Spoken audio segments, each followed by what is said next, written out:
College తీసుకొచ్చుకున్నాం, physiotherapy college తీసుకొచ్చుకున్నాం, engineering college తీసుకొచ్చుకున్నాం, ITI తీసుకొచ్చుకున్నాం, ATCలను తీసుకొచ్చుకున్నాం, జూనియర్ కాలేజీలను తీసుకొచ్చుకున్నాం, డిగ్రీ కాలేజీలను తీసుకొచ్చుకున్నాం. అదే విధంగా ఈ రాష్ట్రంలో లేని సైనిక్ స్కూల్ ని రాష్ట్రం మొత్తం మీద ఒకే ఒక్క సైనిక్ స్కూల్ ఉంటే ఆ సైనిక్ స్కూల్ ఈనాడు కొడంగల్లో ప్రారంభించుకోబోతున్నాం. ఇది మా ఎడ్యుకేషన్ పాలసీ. రేపటి తెలంగాణ పునర్నిర్మాణంలో నా కొడంగల్ నియోజకవర్గం మా సోదరులు, మా అక్కలు, మా చెల్లెళ్ళు వాళ్ళ పిల్లలని భాగస్వాములను చేయడానికి ఈనాడు 5,000 కోట్ల రూపాయలతోని మా ఎడ్యుకేషన్ క్యాంపస్ని ఈరోజు మేము నిర్మించుకుంటున్నాం. ఇవన్నీ ఈనాడు ఏమి ఖర్చులకు ఇచ్చినా తెల్లారికి ఖర్చు అయిపోతుంది. తరగని ఆస్తి విద్య ఒక్కటే. ఈరోజు మేము ITI చదువుకోవాలంటే ఒక దగ్గరికి పోవాలి, జూనియర్ కాలేజ్ చదువుకోవాలంటే ఇంకొక దగ్గరికి పోవాలి, ఇంజనీరింగ్ చదువుకోవాలంటే ఎక్కడికి పోవాలో తెలియదు, మెడికల్ కాలేజ్ అంటే ఎట్లుంటుందో మా ప్రాంతానికి తెలియదు. అందుకే రాష్ట్రం నలుమూలల వలసపోయినట్టు పొట్ట చేత పట్టుకొని చదువుకోవడానికి మేము వెళ్ళడమైంది. రాష్ట్రం నలుమూలల నుంచి చదువుకోవాలంటే ఎవరైనా నా కొడంగల్కు రావాలి, ఈ కొడంగల్లో చదువుకోవాలి.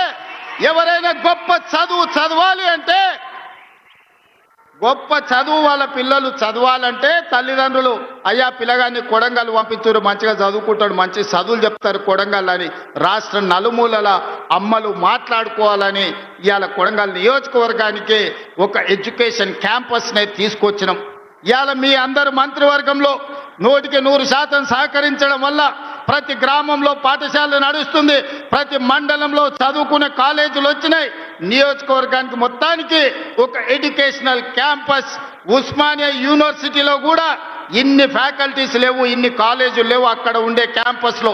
కానీ అదే కొడంగల్లో ఈనాడు వాటన్నిటినీ ఒకే ప్రాంతంలో కేంద్రీకరించి ఈరోజు పనులు ప్రారంభించుకున్నాం. సరిగ్గా 16 నెలలు తిరిగే లోపల ఇది ఒక అంతర్జాతీయ స్థాయి ఎడ్యుకేషనల్ హబ్గా దీన్ని మార్చడానికి మేము ప్రయత్నం చేస్తున్నాం. ఇదే కాదు, మాకు కరువు, మాకు కందులు తప్ప ఏం పడవు. మా ప్రాంతంలో ప్రజలు, రైతులు కందులు వండించాలి, కల్తీ కళ్ళు తాగాలి, ఇంతకంటే మా జీవితంలో ఏం లేదు.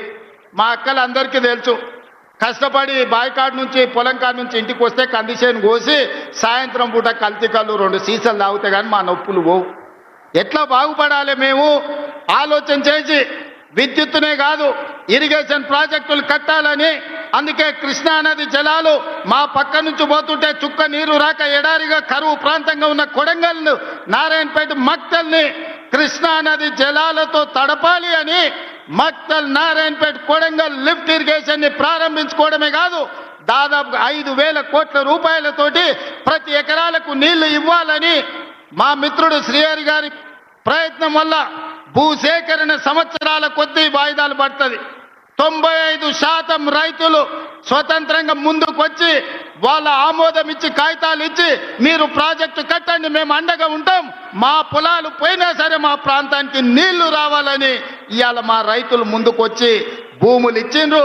రేపు మంత్రివర్గంలో ఆమోదం పొందితే 3 నెలల్లో ఉధృతంగా పనులు జరుగుతాయి. 3 ఏళ్లల్లో కొడంగల్లో ఉండే ప్రతి మారుమూల ప్రాంతానికి కృష్ణానది జలాలను తీసుకొచ్చి ఈ భూములను తడిపి మా రైతాంగాన్ని ఆదుకునే బాధ్యత ఇవాళ మేము తీసుకున్నాం. ఇది ఒక్కటే సరిపోతుందంటే సరిపోదు, మాకు పరిశ్రమలు రావాలి. లగచర్లలో మేము భూసేకరణ చేస్తే కొంతమంది కుట్రలు చేసి అమాయకులైన రైతులను రెచ్చగొట్టి అధికారుల మీద దాడులు చేయించి ఈనాడు అన్యాయంగా రైతులు కేసులలో ఇరుక్కున్నారు. అందుకే వాళ్ళందరితో మాట్లాడినాం, వాళ్ళ ఆలోచనలు పంచుకున్నాం. వాళ్ళు అడిగినంత నష్టపరిహారం, వాళ్ళు అడిగినన్ని ఇండ్లు కట్టుకోవడానికి ఇందిరమ్మ ఇండ్లు మంజూరు చేసినాం.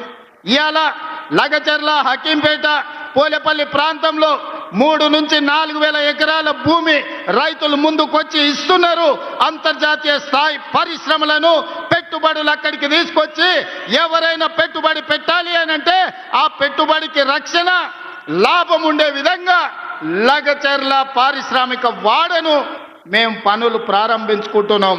మా నియోజకవర్గం ఒక్క పారిశ్రామిక కేంద్రంగా గొప్పగా రాణించే విధంగా ఎట్లయితే ఢిల్లీ పక్కన నోయిడా ఉందో, ఆ నోయిడా ఈ దేశానికి ఆదర్శమైన పరిశ్రమలకు వేదిక అయిందో, ఈనాడు తెలంగాణకు నోయిడాగా కొడంగల్ నియోజకవర్గాన్ని తీర్చిదిద్ది లగర్చర్ల పారిశ్రామిక వాడను అంతర్జాతీయ గుర్తింపు తీసుకొచ్చే విధంగా మా రైతులు మా పిల్లల జీవితాలలో ఉద్యోగాలు ఇప్పించి వాళ్ళకు విద్యనే కాదు మా పరిశ్రమల్లో ఉద్యోగాలు ఇచ్చే విధంగా ప్రణాళికలు ఈరోజు చేపడుతున్నాం. ఇవి సరిపోదు. పరిశ్రమలు వేగంగా అభివృద్ధి చెందాలంటే రైల్వే లైన్లు కావాలి. అందుకే వికారాబాద్ కృష్ణా రైల్వే లైన్ ఈనాడు వికారాబాదు, పరిగి, కొడంగల్, నారాయణపేట, మక్తల్ నుంచి కర్ణాటక రాష్ట్రానికి రైల్వేను తీసుకొచ్చి రైల్వే లైన్లకు కేంద్ర ప్రభుత్వం ఆమోదమే కాదు రాష్ట్ర ప్రభుత్వం ఇవ్వాల్సిన నిధులన్నీ ఇచ్చినాం. తొందరలోనే కొడంగల్లో రైల్వే కూత పెట్టబోతుంది. రైలు కూతను మా ప్రజలు వినబోతుండ్రు. 70 ఏళ్ల నుంచి రైలు ఎప్పుడొస్తుందా అని కళ్ళల్లో ఒత్తులేసుకొని చూసుకుంటున్నారు. రాబోయే కొన్ని నెలల్లోనే రైల్వే పనులు చేపట్టబోతున్నాం. మా దగ్గర సున్నపు